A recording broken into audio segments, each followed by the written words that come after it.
County Health Department COVID-19 testing site at the Alstom plant conducts tests daily. News 12's Jolie Poole gives you an inside look at the process.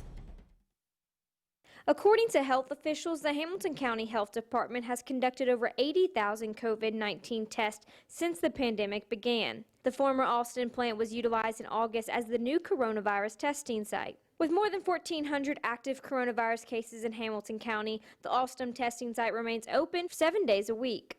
But the pandemic is not over, and we really need the community to come out and continue to be tested if they're symptomatic or if they have had an exposure. When you arrive at the testing site, you'll be greeted by a volunteer who will help you complete the 2 pages of forms, and that's where the process begins. This is how we contact individuals if they're positive. We give them a phone call.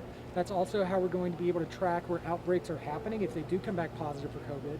And it's also how we're going to be able to get them their test results quickest. Next, you will drive around to have the nasal swab test completed. Helping out at the site, you might see your local nurses, firefighters, students, and even the National Guard. As a National Guardsman, it's our mission, it's our goal to stand ready to assist our community, our country, our state, and whatever we're called to do. I know a lot of us didn't think we'd be here as long as we have been, but the mission continues. Also involved in the process is the Chattanooga Area Food Bank, who says they strategically chose the Alstom testing site. Many people who are getting tested are going to need to isolate after their test, waiting on the results of the test.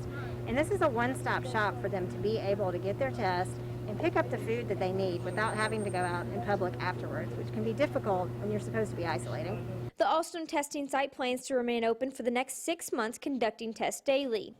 For more information on the COVID-19 testing site, go to WDEF.com. In Hamilton County, Jolie Poole, News 12 Now.